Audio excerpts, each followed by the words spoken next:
Now we'll discuss about some aquatic habitats.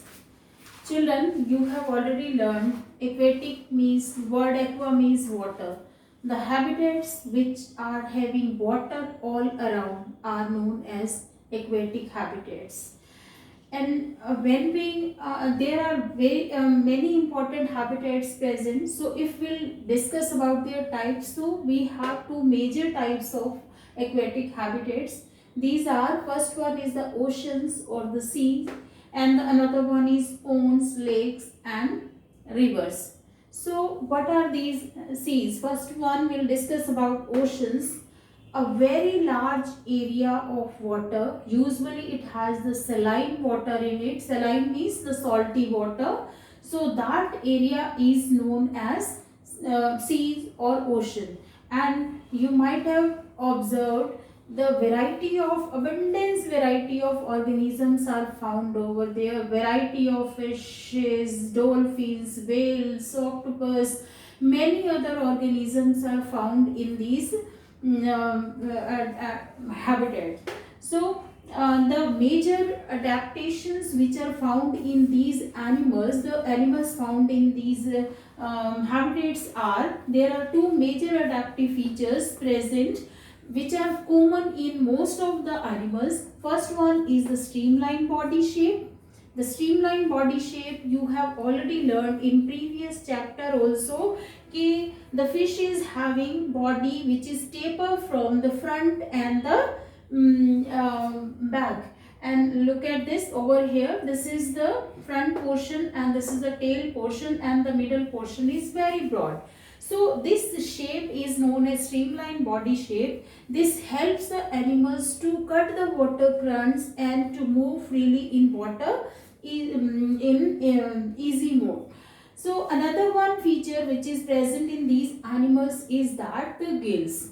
Like when we are talking about the streamlined body shape, we find that most of the animals are having, like fish, dolphins, whales, etc. are having streamlined body. But there are some other organisms also found in the seas and oceans which are not having streamlined body. Example is squids and the octopus, etc., which are having many legs. So how do they live in the water, then how they swim? So for this, they most of the time they go at the, like they live near the bottom of the sea, and they go downward deep inside, and they just catch their prey, whatever the or small organisms comes near to them. But whenever they want to move in the water, swim in the water, they just make their body shape as streamlined, but usually they do not have. So the another feature is, the common feature is the gills. The gills are the projections, like you can see over here. These are the projections made on the just you can see over here in fish, and in the center near around the neck region there is the these strainer type of projections are there, which extract the oxygen which is dissolved in the water. So this is the major adaptive feature present in the animals found in water. Are this means they are breathing the air or the oxygen which is dissolved in the water only. So this is the major adaptive feature. But right here also there are the, like when we are talking about this, the majority of animals are having gills, but the dolphins and whales do not have gills. So now the question arises, how they are breathing then? So for this they are having nostril, like we have the nostril. So these nostrils are present on the upper part of the head, and these are also known as blowholes also. So they usually breathe through their blowholes. These for this they are keeping their head or the snout nostril up in the air above the water surface, and they breathe the oxygen which is dissolved in the dry air. And when they once they breathe, then after that they close their blowholes with the flaps, and then they dive into the water and they stay inside the water for a long period of time.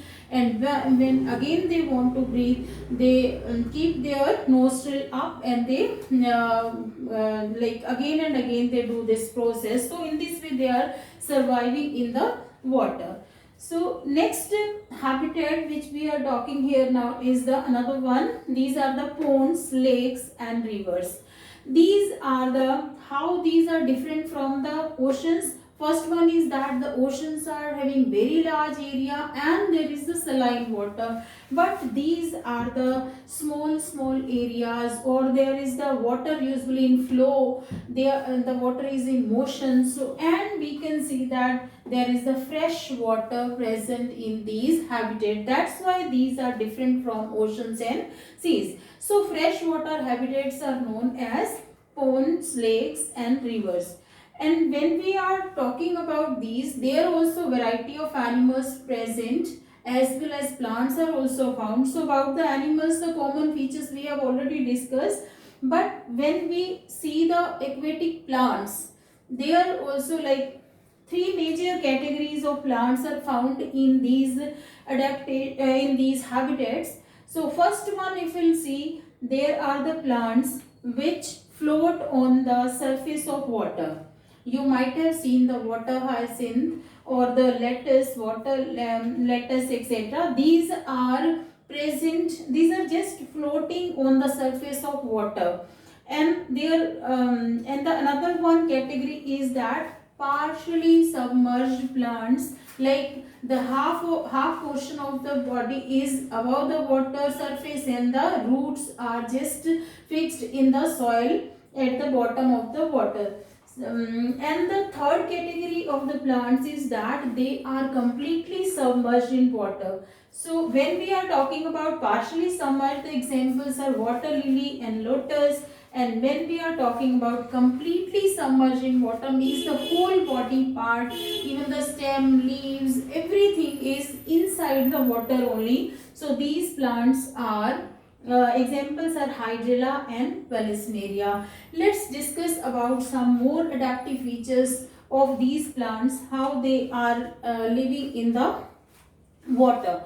So adaptations of aquatic plants are, first one is they are usually, most of the plants are very short, they have very short and small roots, and the roots of these plants are only the purpose of these roots is to hold the plant in the place. Means as you have heard about the terrestrial plants, those who are we are growing in the pots and on the ground, so you find that the roots are absorbing water as well as minerals, etc. from the soil, and they are transporting to the other parts of the plants. But in this case, the plant body is inside the water only, so there is no need of absorbing water through the roots as well as the mineral content they are absorbing by their body parts through the water only. So that's why the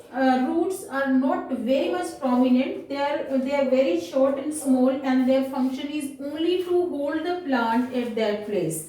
I think it's clear to you. Another one is adaptive feature which is present in these plants is that mostly the partially submerged plants are having soft, hollow and light stem.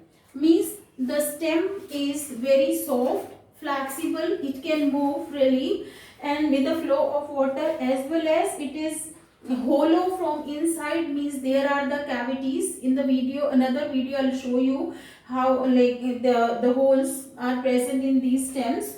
So they are hollow and as well as they are light also, so that they can flow easily or withstand with the water currents. So and the air get filled in them, and so this adaptation help them to survive in water or to stay in the water for a long period of time.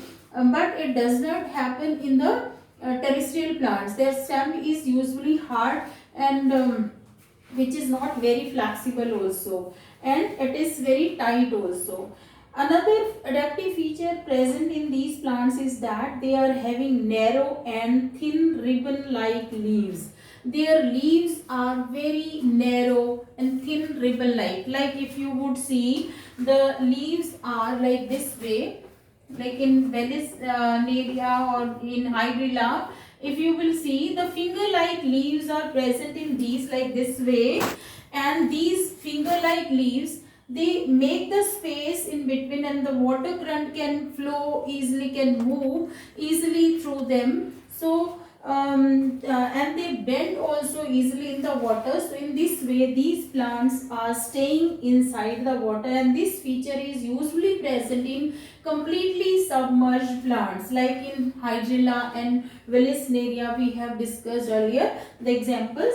So these leaves are thin and ribbon-like shape, which are like this way. This type of leaves I will show you in another video also how they look like. So that's all for the adaptations for the aquatic plants over here. Children, one more adaptive and adaptation we are going to discuss over here for the animals, those who are able to live in both the places, like inside the water also as well as on the land also. So this type of adaptation usually is found in some of the animals, and these are known as amphibians. If this type of adaptation is there, the organisms are known as amphibians. And most common example of the amphibian is the frog. You all have seen the frog. Usually they come out during the rainy season. They might be visible to you, and they are just hopping and jumping on the ground. So these animals are able to live at both the places. The most common adaptations found in these are, first one is the webbed back feet. If you would see the feet of these, like I'll show you in another video also, there are like some net kind of structures are found in their feet. So these net, like over here, the net allows the water to flow and easily from these, and so there is no any obstacle is occurring to for the flow of water. So that's why they make their body in that manner only, so that they can swim in the water. So these webbed feet help them to swim in water. And the another adaptive feature is that they are having strong back legs. These strong back legs are helping them to hop or to jump or to catch their prey when they are on the land surface. So usually these animals are able to live at both the places in water. Most of the time they spend on the on land only for hopping, jumping, catching their prey, even like for getting food also. So but whenever they want to give up their eggs etc., they go in water and they stay over there for laying eggs etc. So these are the adaptive features found in frog. So I think you all have understood all these points. So thank you. That's all for today.